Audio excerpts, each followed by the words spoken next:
Okay, thank you. Great. Judge, this is 2382CR91, the Commonwealth versus Brian Walshe. Can I have counsel identify themselves for the record, starting with the Commonwealth?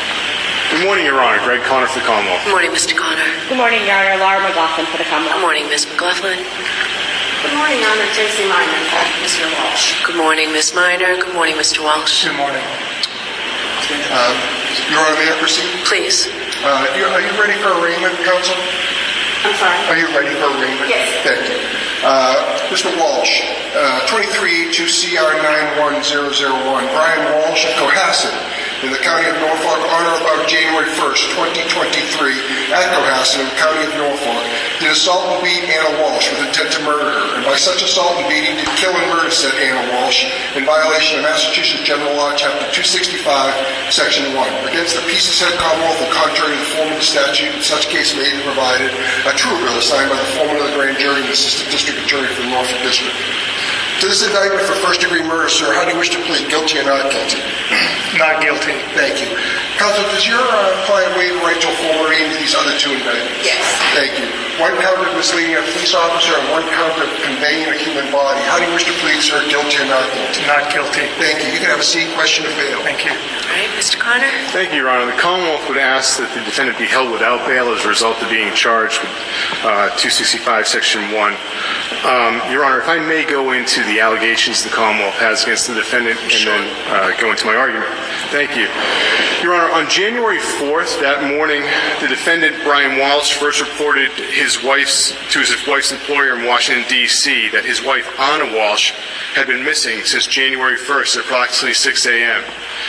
He had reported that she had told him that she was leaving town for a work emergency and was flying out of Logan, and that she would be returning back to Washington and was looking to find her at her employment. The Commonwealth has established that this was a lie.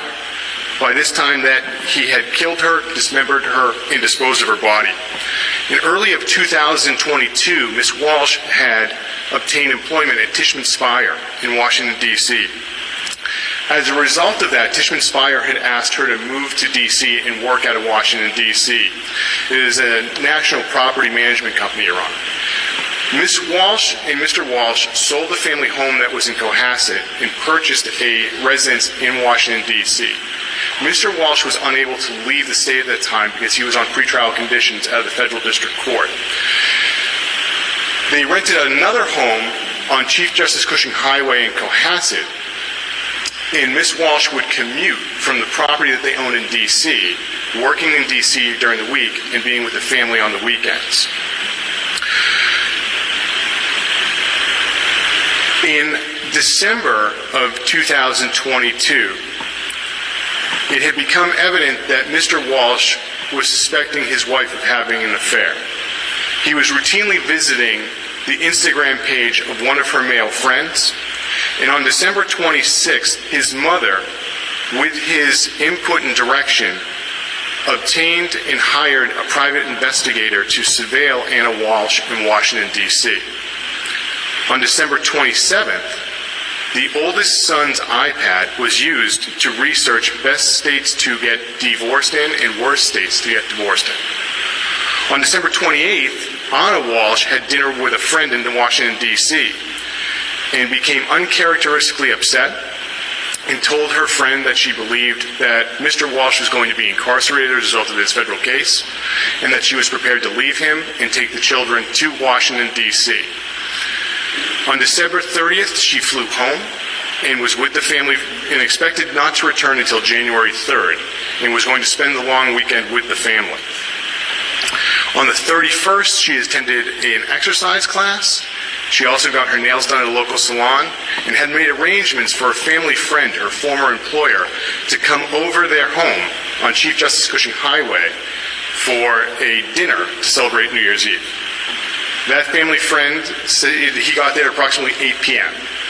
and that the children were asleep and that Mr. Walshe cooked dinner for the three of them. At around 10 p.m., one of their children came downstairs, socialized with the adults, and went back upstairs approximately 20 minutes later. The family friend left at approximately 1:30 a.m. on January 1st, and that is the last time someone has seen Anna Walshe alive outside of the defendant and his family. What happens is later on in the early morning hours, at approximately 4:50 a.m., the oldest child's iPad begins to visit websites that concern how long does it take for a dead body to smell, how long does it take for someone to be missing to be declared dead. It also visited websites and made numerous searches on this matter at 9:30 a.m. to 2 p.m. Included was also how long someone must go missing in order to collect, and there was a visit of a website for luxury watches. At 2 p.m. on January 1st, the children's babysitter arrived at the Cohasset home. This was previously arranged with Mr. Walshe. Mr. Walshe had told the babysitter that he and his wife initially were going to go out for a late brunch, New Year's Day brunch that day. But then he told the babysitter that Anna Walshe had returned to Washington, D.C. That morning at approximately 6 a.m. for a work emergency, and that he needed to visit his mother in Swampscott, and asked the babysitter to stay. He had also told the babysitter and the family friend that he had lost his phone, and he had told the family friend that he had felt somewhat free having lost his phone. Subsequent analysis of his phone determined that it was actually plugged in the morning of January 1st. However, while his phone stayed at the house in Chief Justice Cushing Highway in Cohasset, the oldest child's cell phone did not. On January 1st, the oldest child's cell phone shows native location data that traveled to Shaw's Supermarket and Walgreens in Cohasset. At the time the phone is at those stores, the defendant is seen walking in on store surveillance videos by himself. It then travels later on that afternoon, approximately 5 to 5:30 p.m., to Vinin Liquors in Swampscott. Surveillance video shows the defendant's vehicle and the defendant arriving there by himself, bypassing the store, going to a dumpster in the parking lot of the store, disposing of items, then returning to his car. After it goes to Vinin Liquors, it goes across the street to an apartment complex where the defendant's mother resides. The native location from the oldest child's cell phone shows that it is by the dumpster for that apartment complex. It then travels to Lowe's in Danvers. At that time, where the phone is showing that it's at Lowe's in Danvers, the defendant walks into Lowe's in Danvers by himself on store surveillance video. He is seen purchasing numerous items, including 5 Lowe's 5-gallon buckets, a Lennox high-tension hacksaw, 48 terry cloth towels, a framing hammer, Tyvek full-coverage suit, shoe guards, mop, snips, 200 disposable rags, trash bags, Murphy oil soap, and other cleaning products.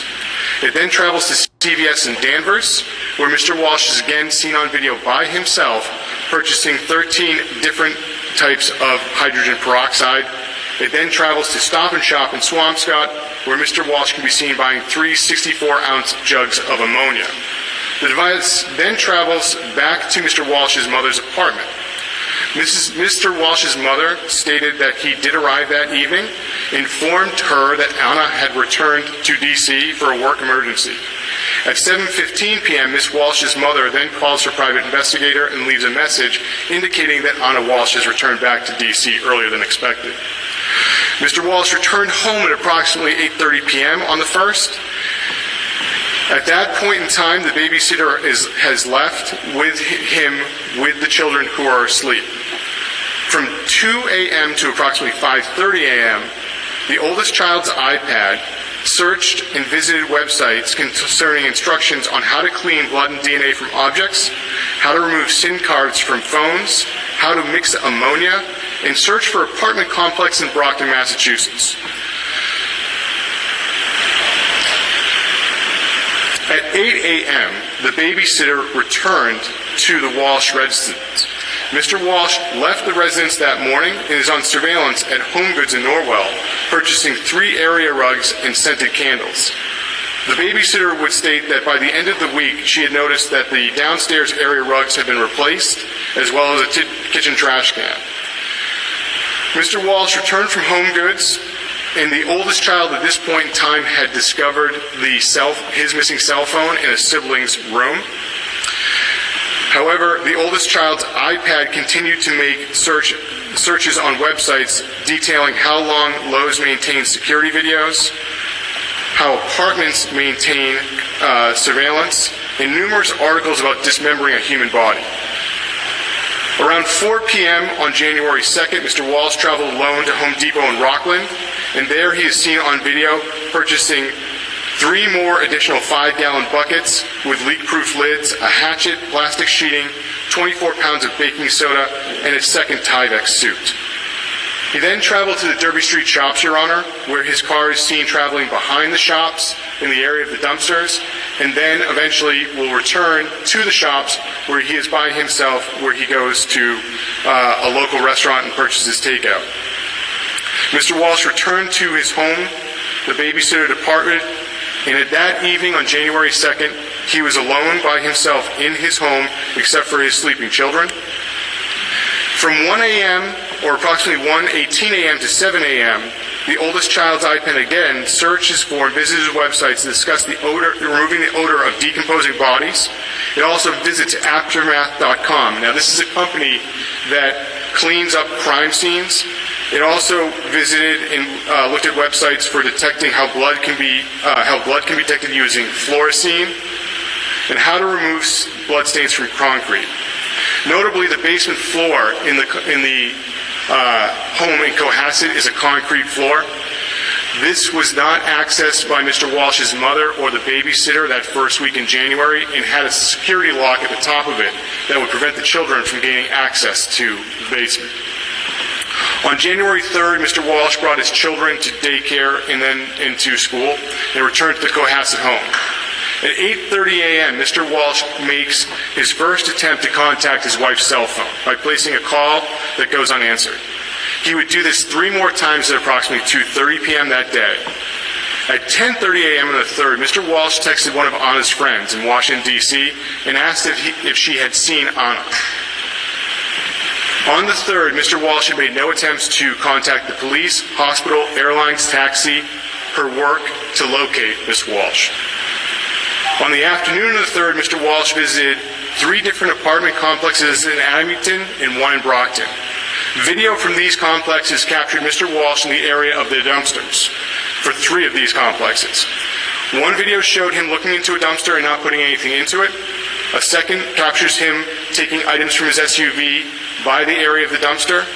And then the third depicts Mr. Walshe depositing a bag that appears to be heavy into the dumpster. On January 4th, at 10:04 a.m., the person that Mr. Walshe had texted the day before responds to him and asks if he has heard from Anna. 10 minutes later, Mr. Walshe then calls the building that Anna Walshe worked at in D.C. and reports her missing. 5 minutes after that, he texts back to the friend and says, work is looking for her. At 10:30 is when work calls Mr. Walshe and begins the process of trying to find Miss Anna Walshe. After talking with Mr. Brian Walshe, Tishman Speyer employees contact their local and national offices. They send out emails. They even go to her home to try and find Miss Walshe. They contacted local hospitals.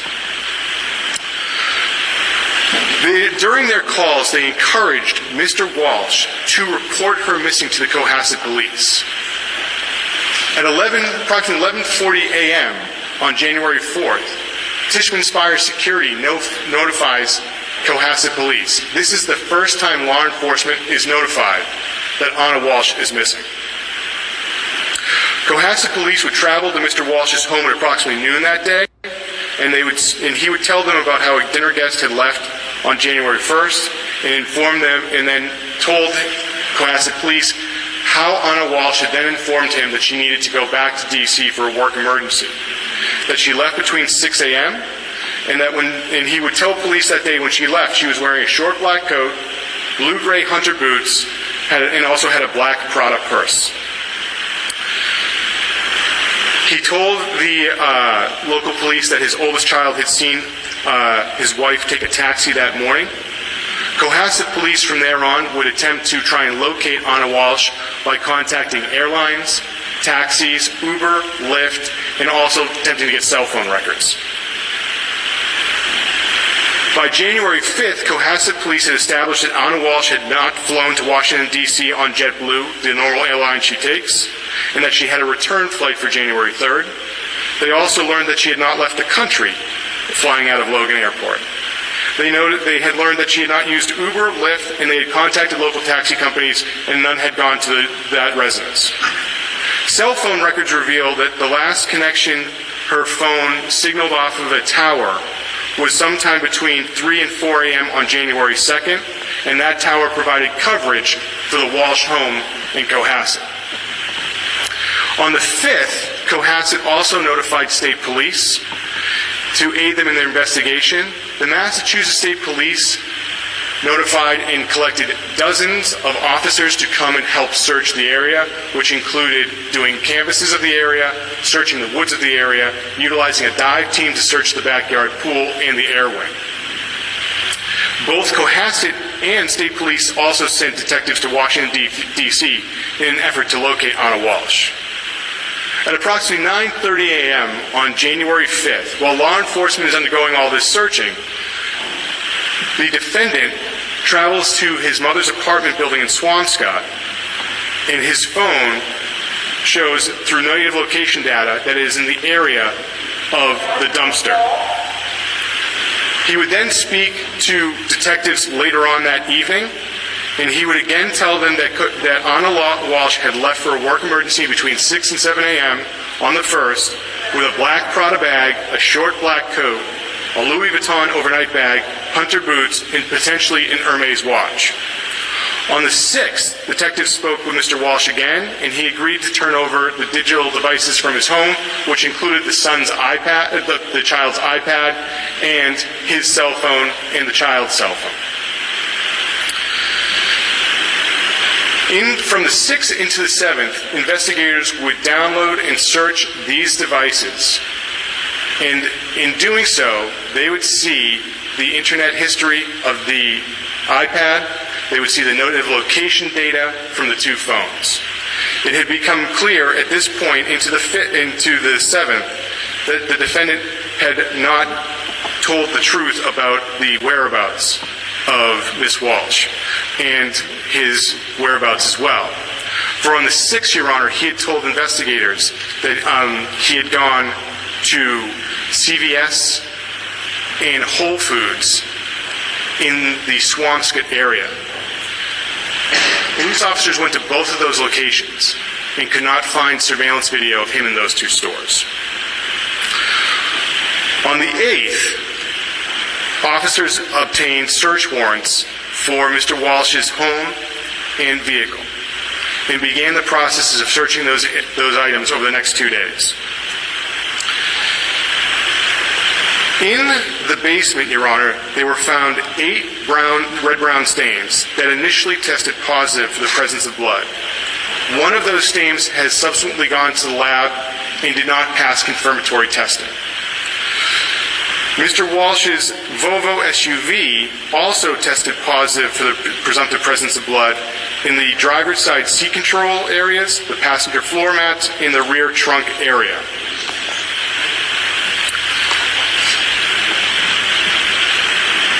On the 8th, by January 8th, Your Honor, all of the dumpsters that police could identify that Mr. Walsh had gone to, with the exception of going to the Swampscott dumpster on the 5th, had been emptied and taken to CMAS. CMAS is a large-scale waste-to-energy recycling facility where the contents of the dumpsters are shredded and incinerated. This process goes on 24 hours a day, and by that time, by the 8th, all of those contents had been incinerated, leaving behind only a fine ash. However, law enforcement was able to go to the Swampscott dumpster. In the Swampscott dumpster, they found items, including a set of Volkswagen keys, Anna Walsh's COVID vaccination card, an Hermes watch identical to what Anna Walsh was known to wear, blue-gray hunter boots, a black Prada purse, and a short black coat. Also located in the dumpster, Your Honor, were rugs consistent with those that had been found that were in the living room and the kitchen of the Cohasset home. These rugs contained red-brown staining as well, and a piece of a Gucci necklace consistent with one that Anna Walsh wore was found within one of the two rugs. The dumpster contained numerous items identical to those that Mr. Walsh had purchased at Lowe's, which included a Tyvek suit, a Lennox high-tension hacksaw, hammer, hatchet, and snips. The hatchet was purchased at Home Depot. The Tyvek suit had a red-brown stain on the exterior. The stain was tested, and Anna Walsh's DNA was determined to be a contributor. The hacksaw had red-brown staining in several areas.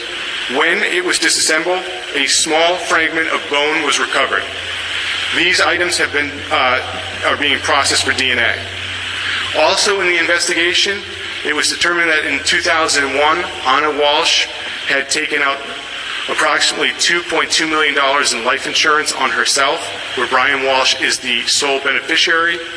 And as a result of working at Tishman Speyer, she has an additional more than $400,000 life insurance policy where he was the sole beneficiary. In total, her life insurance is over $2.7 million where the defendant was the sole beneficiary. Your Honor, as a result of the extensive investigation that was done into this case, the defendant's grave incentive to flee of being charged with murder, and that he has one open matter, I would ask that the defendant be held without bail. All right. Thank you very much, Ms. Minor. Thank you, Your Honor. The defense would ask that bail be set at $250,000 in cash, and I can respond to some of the points Sure. that the prosecutor has made. Your Honor, it has been 4 months since Anna Walsh has last been seen. It was on January 1st of this year. As Your Honor knows, under Massachusetts law, a person is not presumed dead because they're missing for a period of 7 years, because it is easy for a single person to disappear if they want to disappear. In that 4 months, there's been no body found. There's been no indication of if she died, how she died. There's no murder weapon. There's no motive. The government suggests that that Brian Walsh suspected his wife of an affair, but there's really no evidence of that. His mother did hire a private investigator shortly before New Year's that year. She told Mr. Walsh that she was doing that. He said she was crazy. Anna's a good girl, but go ahead. You'll be proved wrong. The investigator never found any evidence of an affair because they didn't actually have time to start doing anything before Anna went missing. Mr. Walsh had no idea that his wife was having an affair until he learned it in discovery in this case. There was a friend over. The last time she was seen was New Year's Eve. They were having Mr. Walsh made dinner for the friend. They were having a celebratory New Year's Eve dinner. They were having champagne. They each signed the outside box of the champagne bottle saying that 2023 was going to be their best year ever, that they were a triumvirate, that there was only good things going to happen in 2023. There was no indication of any discord, no silences, no feeling that there was anything but happiness between the couple. The friend did leave at 1:30 in the morning, and that was the last time that she was seen by an adult. With respect to the Google searches, Your Honor, yes, I get that they're problematic. But there were other Google searches that the prosecutor didn't mention, including a search of how to set up a charitable corporation to give away large lottery winnings, tax-free. Well, Mr. Walsh never won a large amount of money in the lottery, and Mr. Walsh never set up a charitable contribution. There were also Google searches on best places to go for a family vacation in 2023. Best places to go for family vacations, all in the same time period, Your Honor. With respect to the blood in the basement, the police did take 8 separate swabs from the basement, which they thought contained blood. One of the 8 that we know of was sent to the lab for a confirmatory test. It came back negative. I don't know if the other 7 were just waiting for them to come back, or if they just decided to abandon that when one came back negative and not spend the money to do the other 7. But while it may be that the police who saw the little swabs, the spots, which look really like rust, it's an old basement, it's an old house, thought it was blood, at least the one that was tested came back negative. With respect to the Tyvek suit, Your Honor, we did get the forensics back from the DA. It does test positive by a large number for Anna Walsh's DNA. It also tests positive for another unknown person's DNA. And when they tried to match Brian Walsh's DNA to that unknown DNA, they came back very, very small. Infinitesimally small, so that, well, you can't rule him out. The conclusion was you can't rule him in. So it suggests that there was at least another person's DNA on that Tyvek suit. With respect to cleaning supplies, yes, Mr. Walshe bought a lot of cleaning supplies. Many of them were still in the basement, untouched. The police photographed them. Those photographs were presented in the discovery. Your Honor, with respect to CVS and Whole Foods, they did interview Mr. Walshe. He said he went to CVS. He didn't say which one. They assumed it was Swampscott. That's not because he said it was in Swampscott. They actually followed up with me and said, can you get me which CVS he went to? Got back to them, said Danvers, and guess what? That's where he was. They got the video. We told them which CVS it was. The fact that they went to the wrong one at the beginning was no fault of Mr. Walsh's. With respect to Whole Foods, Your Honor, Whole Foods is right next to Bennett Liquors, where the prosecutor himself said that they saw Mr. Walshe in the parking lot that day. Mr. Walshe has been cooperative with the police from day one. As the prosecutor indicated, he consented to give his phones to the police. He consented to give the iPads to the police. He allowed 3 consent searches of the place, including with blood-sniffing canines, where the canines came up with nothing. He consented to draining the home's pool, which came up with nothing. He's been nothing but cooperative in this. He did call the employer on Wednesday when she was gone for 3 days and asked if she was there. Your Honor, that followed a pattern. Since Thanksgiving, Anna Walshe was gone, was not being able to be contacted for periods of days at a time. When Brian asked her about that, she said, oh, don't be a worrywart, don't call my employer. He waited 3 days to call her employer, assuming she had gone back to D.C. as she said she was going to, and was involved in a work emergency. When talking to Tishman Spire, the head of security said that they would notify the police because the security person there had contacts with law enforcement. And they, in fact, did contact both the Washington, D.C. police and the Cohasset police. The Cohasset police came out to the home in Cohasset that afternoon, and Mr. Walshe gave 2 interviews on that same day. Your Honor, the prosecution also suggests maybe a financial motive because of life insurance policies, but there's no evidence Mr. Walshe was in the least bit needing of money. His mother, as the prosecution knows, is wealthy. She's given tens of thousands of dollars to Anna and to Brian. He was not in need of anything, nor were his children. Your Honor, and that brings me to the point of Mr. Walshe has been the children.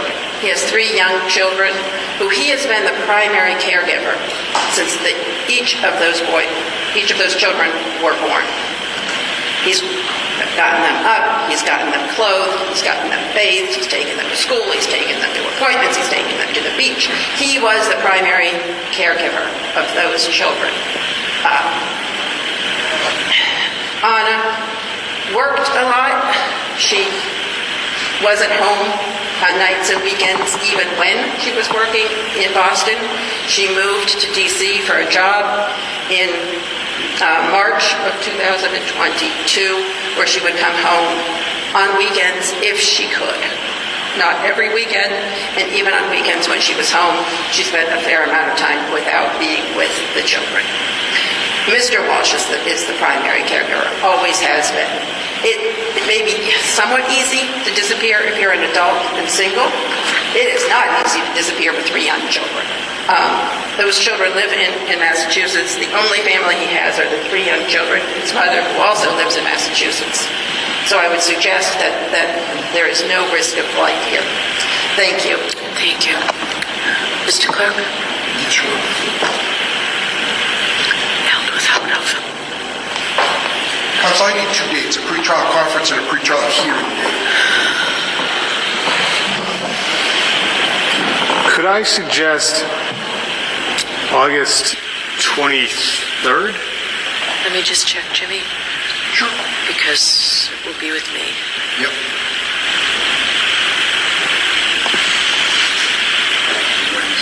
That's fine with the defense. Okay, that's fine. Great. August 23rd, and then a pretrial hearing date, I would suggest something in October, not a Thursday. And after maybe the end of October, Jim? Yes. After the 13th. Could I suggest October 25th, another Wednesday? No, Jim, can we go? I'm out for 2 weeks. I'm out the week of the 16th and the 23rd. Okay. Okay. Just so you know, I've been assigned this case. Yes, Your Honor. Could we have the first week in November? Sure. Because I'm out 2 middle weeks in October. How about November 1? That might be difficult for me. Could we do the 2nd? Yes. Because you're in Yes, because I'll be over there. Counsel, can you do November 2nd? Yes. Great. Mr. Walshe, you're going to be held without bail. Your matter is continued 8/23/23 for pretrial conference 2 p.m. and 11/2/23 for pretrial hearing.